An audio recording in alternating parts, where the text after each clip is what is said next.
The United States military forces successfully removed a major terrorist threat to the world, the global leader of ISIS, known as Haji Abdullah. He took over as leader of ISIS in 2019 after the United States counterterrorism operation killed al-Baghdadi. Since then, ISIS has directed terrorist operations targeting Americans, our allies and our partners, and countless civilians in the Middle East, Africa, and in South Asia. Haji Abdullah oversaw the spread of ISIS-affiliated terrorist groups around the world after savaging communities and murdering innocents. He was responsible for the recent brutal attack on a prison in northeast Syria holding ISIS fighters, which was swiftly addressed by our brave partners in the Syrian Democratic Forces.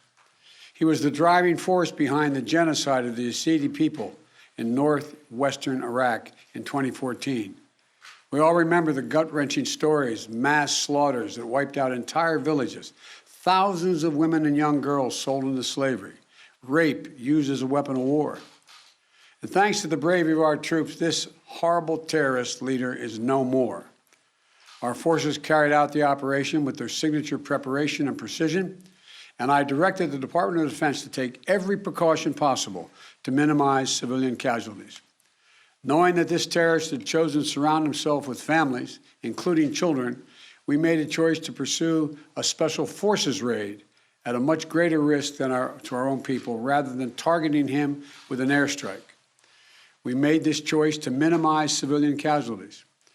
Our team is still compiling the report, but we do know that as our troops approach to capture the terrorist, in a final act of desperate cowardness, he, with no regard to the lives of his own family or others in the building, he chose to blow himself up, not just with the vest, but to blow up that third floor, rather than face justice for the crimes he has committed, taking several members of his family with him, just as his predecessor did.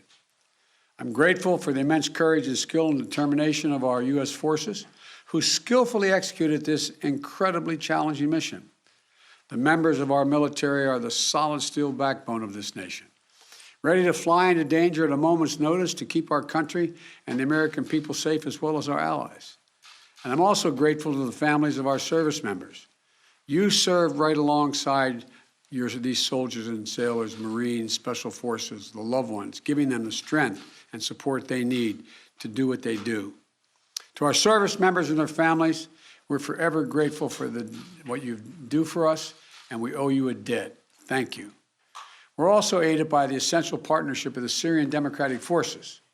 I want to commend our dedicated intelligence community, the Department of Defense, and members of our national security team throughout the government, whose meticulous and tireless work over the course of many months ensured that this mission succeeded.